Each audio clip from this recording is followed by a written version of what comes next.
അങ്ങനെയാണ് മനുഷ്യർ മനസ്സിലാക്കിയത്. അന്ന് അവരത് മനസ്സിലാക്കിയിട്ടുണ്ട് എന്നത് ശരിയാണ്. പക്ഷേ അതിനൊരു ചികിത്സ പറഞ്ഞിട്ടുണ്ട്. ബിറ്റർ ലീവ്സ് കഴിക്കാൻ പറഞ്ഞിട്ടുണ്ട്.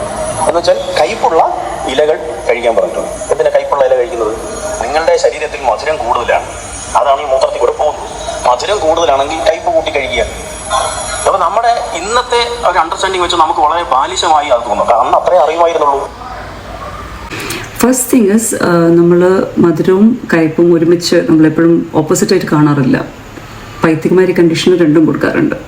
ആൻഡ് ഇൻഫാക്ട് ഇത് കുറച്ചുകൂടി സബ്സ്റ്റാൻഷ്യേറ്റ് ചെയ്യണമെങ്കിൽ കൺസംപ്റ്റീവ് കോയാഗുലോപ്പത്തിയിൽ രക്തപിത്തം എന്നുള്ള ചാപ്റ്ററിൽ നമ്മൾക്ക് ലാവിഷായിട്ട് ചരകൻ പ്രിസ്ക്രൈബ് ചെയ്യുന്നുണ്ട്. മധുരവും കയ്പുള്ള ഔഷധങ്ങളും ഒരുമിച്ച് പ്രിസ്ക്രൈബ് ചെയ്യാറുണ്ട്. ഇൻഫാക്ട് നമ്മൾ ക്ലിനിക്കലായിട്ട് ചെയ്യാറുണ്ട്. പേഷ്യൻസിന് പടോലാതി കഷായം, നമ്മൾ രസായനം, നല്ല അജമാംസ രസായനം പോലത്തെ രസായനങ്ങളും കൊടുക്കാറുണ്ട് side by side. So there self that particular logic failed.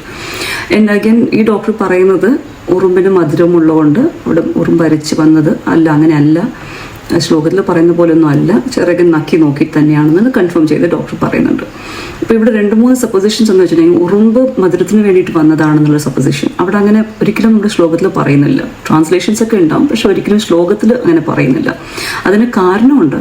നമ്മൾ ബേസിക് ആയിട്ടുള്ള ബയോളജിയൊക്കെ നോക്കിക്കഴിഞ്ഞിട്ടുണ്ടെങ്കിൽ അറിയാം, നൈട്രജൻ വേണം, കാർബൺ വേണം, ഓക്സിജൻ വേണം, വെള്ളം വേണം, ഉപ്പ് വേണം, ഇങ്ങനെ പല കാര്യങ്ങളും എല്ലാ ഈ പ്രാണികൾക്കൊക്കെ വേണമല്ലോ. അല്ലാതെ ഒരു ഗ്ലൂക്കോസിന് വേണ്ടി മാത്രമല്ല ഇവിടെ പറന്ന് നടക്കുന്നത്. ആൻഡ് അഗൈൻ ഇതിൻ്റെ ഒരു എടുത്തു പറയാനുള്ള കാരണം, നമ്മൾക്ക് അഗൈൻ പ്രമേഹത്തിൽ മധുരരസം മാത്രമല്ല പറയുന്നത്, ഉപ്പുരസം പറയുന്നുണ്ട്, നമ്മുടെ അമ്ലരസവും കടുരസവും ഒക്കെ എരിവൊക്കെ പറയുന്നുണ്ട്, കഷായവും ക്ഷാരവും ഒക്കെ പറയുന്നുണ്ട്. അങ്ങനെ പല രസങ്ങൾ പറയുമ്പോൾ എന്തുകൊണ്ടാണ് ഇവിടെ മധുരരസം മാത്രം ഈ ഡോക്ടർ എടുത്ത് അതിന് ഓപ്പോസിറ്റായിട്ട് ഒരു തിക്തം ഔഷധം കൊടുത്തിരുന്നതെന്ന് ഇവിടെ പറയുന്നത് എന്തിനാണെന്ന് എനിക്കറിയില്ല. ബിക്കോസ് അതൊരു സൂപ്പർഫിഷ്യലായിട്ട് മാത്രം മനസ്സിലാക്കിയ കൊണ്ടായിരിക്കാം ഒരു പക്ഷേ. അഗൈൻ ഇങ്ങനെ പ്രാണികൾ ഒരു പക്ഷേ ഗ്ലൂക്കോസിന് വേണ്ടി വന്നതാണെങ്കിൽ ആ പേഷ്യൻറ്റിന് ഏതാണ്ട് 500-600 mg/dl വേണം ബ്ലഡ് ഗ്ലൂക്കോസ് ലെവൽ. എന്നാലേ യൂറിനിൽ ഈ മധുരം മനസ്സിലാക്കിയെടുക്കുന്ന അത്രയ്ക്കുള്ള മധുരം ആ യൂറിനിൽ കാണുള്ളൂ. പക്ഷെ അങ്ങനെ ഒരു പേഷ്യൻറ്റിന് 500-600 ഒക്കെ ബ്ലഡ് ഗ്ലൂക്കോസ് ഉണ്ടെങ്കിൽ ഓൾറെഡി ആ പേഷ്യൻറ്റ് ഡയബറ്റിക് കോമയിൽ എത്തിക്കാണും, ഓൾമോസ്റ്റ് ഒരു വൈദ്യൻ്റെ കീഴിൽ ചികിത്സയിലായിരിക്കും. അല്ലേ ആ മൂത്രത്തിൽ നമുക്ക് ഗ്ലൂക്കോസിനോടൊപ്പം തന്നെ അമിനോ ആസിഡ്സോ അല്ല ലിപ്പിഡ്സോ ഒക്കെ ചേർന്ന് വന്നിട്ടുണ്ടെങ്കിൽ ഒരു പക്ഷേ ഈ ഗ്ലൂക്കോസ് മധുരത്വം അറിയുന്നതിൻ്റെ ഒരു ത്രെഷോൾഡ് കുറഞ്ഞിരിക്കാം. ഇത് ജസ്റ്റ് ഒരു മാത്താണ് കേട്ടോ.